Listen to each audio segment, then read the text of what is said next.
Good morning বন্ধুরা, welcome back to my channel. আমি Sabita কুইলি world চ্যানেলে আর একটা নতুন ব্লগে তোমাদের সবাইকে স্বাগত। তোমরা সবাই কেমন আছো? আশা করছি যে যেখান থেকে ভিডিওটা দেখছো সবাই ভালো আছো, সুস্থ আছো, আমরাও ভালো। আজ হচ্ছে বৃহস্পতিবার আর এখন বেজেছে 6টা, আর এখন থেকে আমার ব্লগটা শুরু করছি। তো সব কাজ কমপ্লিট মোটামুটি হয়ে গেছে। তো মানে যেগুলো করা হয় বা শিখরে উঠোনে ছড়া দেওয়া এইসবগুলো হয়ে গেছে। তো উঠোনটা ঝাড় দিয়েছি। তো আজকে আবার বৃষ্টি হয়েছিল ভোরবেলাতে, প্রত্যেক দিন ভোর 4টে-5টা বাজে বৃষ্টি হচ্ছে। হ্যাঁ, কি বলবো বলো তো, বৃষ্টি হলেও এই যে জামা কাপড় সব ভিজিয়েছি, শুকানো খুব কষ্ট হয়, তাই না? তো এই দেখো আমার উঠোনটা ঝাড় দেওয়া হয়েছে, ঘর আমি ঝাড় দিয়ে দিয়েছি। তো সেগুলো আমি ভিডিও শ্যুট করিনি। তো উঠোনটায় আজকে ঝাড় দিলাম, সেটাই দেখালাম তোমাদেরকে। তো ভিডিও করলাম। তো দেখো উঠোনটা ঝাড় দিয়ে, আর গেটের কাছে ওখানটা বালি থাকে, তো মানে জুতো টুতো পরে আসি, বালি কেচকেচ পরে, তার জন্য ওখানে একটুখানি জল ঢেলে দিলাম আর বোতলগুলো ধুয়ে রেখে দিয়েছি। আর এইদিকে দেখো বন্ধুরা কেমন মেঘ করে আছে সকাল থেকে। মেঘের মুখ ভার হয়ে আছে, যেন এই বৃষ্টি নামবে। কি করবো বলো তো, এইভাবে জামা কাপড় কাচতে তো কেচে তো দিয়ে দিব, কিন্তু শুকাবো কি করে, তাই না? তো যে হোক, যে পারে হোক, কাচতে তো হবে। মানে ডেলি জামা ডেলি তো কাচতেই হবে, সেগুলো তার করার কিছু নেই। না কাচলে ওগুলো কেমন একটা লাগে, তো ওগুলো কাচতে হবে। তো কেচে আর কি করবো, জলটা যদি ঝরে যায় বাইরে হাওয়াতে, তারপরে ঘরে এসে আমাদের সিঁড়ির এখানটাতে, সিঁড়ি ঘরের ওখানটাতে আমার দড়ি টাঙানো থাকে 12 মাস। তো ওইখানেই শুকাই। সবার ঘরে নিশ্চয়ই থাকে, কেননা বর্ষার সময় সবার ঘরে একটা করে কোথাও না কোথায় দড়ি থাকে জামা কাপড় শুকানোর জন্য, তাই না? তো আমাদেরও তাই আছে। তো এদিকে দেখো চাটা খেয়ে নিয়েছি, তারপরে চান টান করে বৃহস্পতিবারে মা লক্ষ্মীর পুজোটাও দিয়ে দিলাম। তো এখন আজকে রান্না করব। তো মেয়ে স্কুলে যাবে, তো যেন মেয়েকে টিফিনে দিব ভাবছি, যে পোলাও আর আলুর দম। সেজন্য আমি মানে গোবিন্দভোগের চালটাকে ভালো করে ধুয়ে ঘি মাখিয়ে গরম মশলা দিয়ে মাখিয়ে রেখেছি 1/2 ঘন্টার মতো, তারপরে এখন বানাচ্ছি। তো প্রথমে ওই দেখো ঘি দিয়ে দিলাম, ঘি দিয়ে ওই যে সব গোটা গরম মশলা দিয়ে দিলাম। গোটা বলতে ওই এলাচ, লবঙ্গ, দারচিনি দুটো, তারপরে তেজপাতা দুটো দিলাম, তারপরে একটুখানি আদা মানে গ্রেট করে দিয়ে দিলাম। তো এইভাবে করলে ভালো লাগে খেতে। তো কাজু কিশমিশ দিয়ে দেবো। তারপরে চালটাকে যে রেখেছি সেটাকে, মানে চালটাকে ধুয়ে শুকনো করে, তারপরে ঘি আর হচ্ছে হলুদ, গরম মশলা সব মাখিয়ে রেখেছি 1/2 ঘন্টার মধ্যে। তারপরে ওইটাকে এখন আমি দিয়ে দেবো।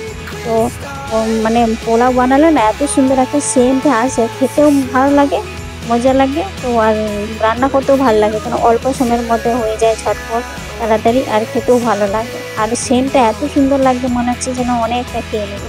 আর কিছু লাগে না, শুধু পোলাওটা দিলেই আর আলুর দম থাকলে আর কিছু চাই না। তো এটাই হলে মনে হচ্ছে অমৃত খাচ্ছি, অমৃতের সমান এরকম মনে হয়। তো ওই মেয়ে, এইটা আমার মেয়ে খুব ভালো খায়। তো ও টিফিনে অনেকদিন বলছিল, তা আমি বানিয়ে দেয়নি। না, এই বছরে আমি এই প্রথম ওকে পোলাও বানিয়ে দিচ্ছি, স্কুল টিফিন নিয়ে যাবে বলে। তো এই যে এখন বানানো হয়ে গেছে, ওকে টিফিনটাও রেডি করে দিয়েছি। ওই দেখো পোলাও দিয়েছি, আর হচ্ছে আলুর দম করেছি, মানে বেশ আলুর দমটা মাখো মাখো করেছি, আর কেশরি মেথি পাউডার দিয়েছি, পাউডার নয় পাতা, আর হচ্ছে দিয়েছি ম্যাগি মশলা, ওর ফেভারিট। ওটা দিয়েছি। ও টিফিন তো খেয়ে স্কুল থেকে যখন আসে, আমি দেখি টিফিন তো খেয়ে এবার পরিষ্কার করে নিয়েছে টিফিন বক্স, এরকম করে ও। তো যেদিন ভালো টিফিন হয় সেদিন খেয়ে নেয়, আর যেদিন খারাপ হলো সেদিন খাবে না, একটুখানি খেয়ে ঘুরে নিয়ে চলে আসে। তো ওই দেখো ওর টিফিন আমি ব্যাগেও ভরে দিলাম, আর ও স্কুল যাবে, রেডি হয়ে গেছে। তো ও আবার যাওয়ার সময়, স্কুলে যাওয়ার সময় বলছে আমাকে মা পোলাও দাও, আমি পোলাও খেয়ে স্কুলে যাবো। ওটাও খেয়ে যাবো আর টিফিনেও খাবো। আবার বলছে আমি এসে আবার খাবো। আমি বলি এত সবসময় পোলাও দেওয়া যাবে না। সবসময় তুমি যদি পোলাও খেতে থাকো তাহলে কি করে হবে, ভাত তো একটু খেতে হবে। ও আমার মেয়ে তো আবার ভাত খেতে পছন্দ করে না। তো ওই একবেলা ভাত খায়, দুপুরে অনেক কষ্টে খায়। আর দুবেলার মধ্যে একবেলা তো ওই টিফিনে যা বানায় সেটা খেয়ে নেয়, আর রাতের বেলা হলে রুটি চাই। রুটি আবার বেশিও খায় না, এই 1টা থেকে 2টো কোনোদিন হয় না, এইরকম খায়। তো ওই যে এখন ও স্কুল চলে গেল, আর আমি এখন ভাত নিয়ে বসে পড়েছি, আমি খেয়ে নিই, আমারও খিদে পেয়ে গেছে। এখন কটা বাজে, এখন 12:30 মতো বেজে গেছে। তো খিদে পেয়ে গেছে, 12:30, সরি 11:30 মতো বেজে গেছে। তো খিদে পেয়ে গেছে, তাই ভাবলাম আগে খেয়ে নেই, তারপরে তার অন্য কাজ হবে। খাওয়ারও টাইম পাই না তো, সারাক্ষণ তাহলে কাজ করা। আর সব কিছুটাই হচ্ছে মেয়ের দেখাশোনা, পড়াশোনা, সব কিছুটা হচ্ছে আমার একার দায়িত্ব। আমি একা হাতেই মেয়েকে কিভাবে সংসারের কাজ সামলায়, মেয়েকে একা হাতেই সব কিছুই দায়িত্ব আমাকে পালন করতে হয়, আর একা হাতেই সংসার সামলায়। এত মানে কি বলবো, কেউ আর হেল্প করার কেউ নেই। আমার হাজব্যান্ড টাকা পয়সা দিয়ে দেয়, তারপরে তুমি সব কিছুই করো গা। মেয়ের কোথায় কি লাগবে না লাগবে, কোথায় কি দরকার মেয়ের, তুমি যাবে তুমি আনবে। আর সব কিছুই মেয়ের একা দেখাশোনা সব কিছু, পড়ার দিকে সব কিছু। তো এইদিকে দেখো খেয়ে তো নিয়েছি, আর বাইরে একটুখানি পরিষ্কার হয়েছে বলে জামা কাপড়গুলো সব বাইরে রোদে দিয়ে রেখেছি। তাও রোদ তো নেই বেশি, সেরকম হালকা হালকা রয়েছে, পরিষ্কার মেঘটা দেখে দিয়ে দিলাম। আর এদিকে দেখো মেয়ে কি করে রেখেছে ঘরটাতে, আর মেয়ের ঘরটাতে, পড়ার রুমটাতে প্রজেক্ট বানানোর একটা জোর চলছে। তো প্রজেক্ট বানাবে বলে সেই জন্য ওইখানে কাঠ বোর্ডের সব কাগজকে ছিঁড়ে কেটে মানে প্রজেক্ট বানানোর চেষ্টা করছে, কিন্তু পারবে না তো নিজে। একটা বড়দের না হেল্প করে পারে, কিন্তু আমার হাজব্যান্ডকে বলছি তো করেই দিচ্ছে না, কবে করবে তা জানি না। আর আমি তো এইসব প্রজেক্ট সম্বন্ধে আমি তো কোনো আমার ধারণা নাই, কেমন করে কাটতে হবে বানাতে হবে আমি এটা পারবো না। তো পড়াশোনার ব্যাপারে এটা আমি বললে আমি বলতে পারবো, কিন্তু প্রজেক্ট বানানো আমার দ্বারাই অসম্ভব। আমার হাজবেন্ডকে বলেছি, তো কবে করে দেয় জানি না। তো মেয়ে চেষ্টা করছে নিজে নিজে যে আমাকে করে দেয় না, তো করে দিবে না আমার বাবা, তো নিজে করি। ওই নিজে করতে গিয়ে না জানো কি করেছে জানো বন্ধুরা, হাত কেটে ফেলেছে জানো। আর খুব হাতটায় কদিন ধরে ব্যথা করছে বলছে। তো আমি তো জানি না, পরে আমাকে বললো সন্ধেবেলাতে।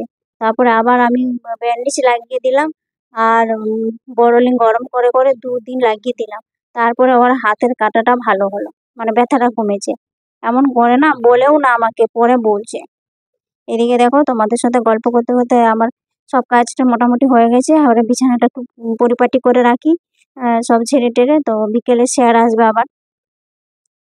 আমার মেয়ের মানে 6 হয়েছে, তো ক্লাস যেমন উঁচু হচ্ছে তেমন পড়ারও চাপ খুব উঁচু হচ্ছে। কি করবো বলো, আমার একাকেই করতে হয়। আমার এখন এত চাপ বেড়ে গেছে, যখন থেকে আমি এই ব্লগটা বানাচ্ছি, শুরু করেছি, তখন থেকে চাপ আমার বেশি হয়েছে। মেয়ের প্রতি আমার একটু বেশি মানে একটু খেয়াল বা নজর দেওয়া হচ্ছে না ওর দিকে।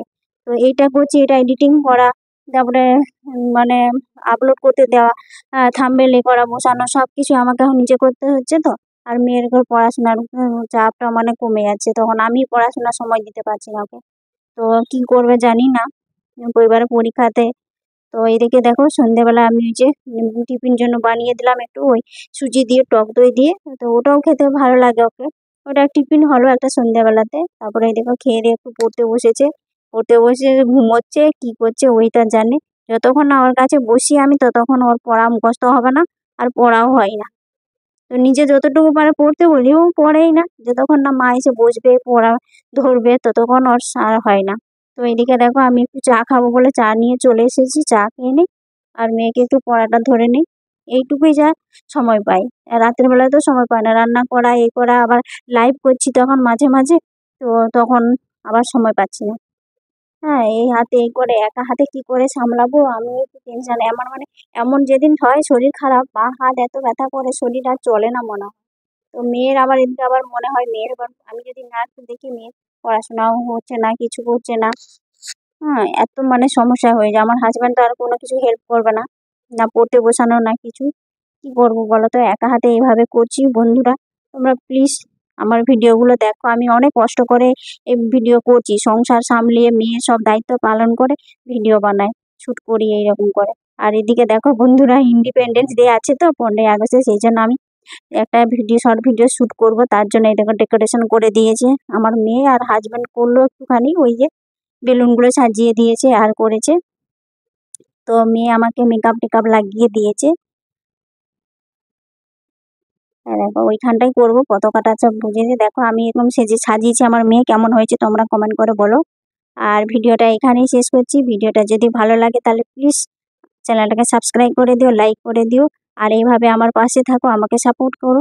ততক্ষণ সবাইকে টাটা বাই। আর কি বলবো, তোমরা পরে আমার শর্ট ভিডিওগুলো দেখে নিও, যে আমি কেমন করে শ্যুট করলাম, কেমন নাচ করলাম সেইগুলো। ঠিক আছে বন্ধুরা। আর সাজটা মোটামুটি দারুণ হয়েছে, আমার মেয়েও বলছে খুব সুন্দর হয়েছে, পারফেক্ট।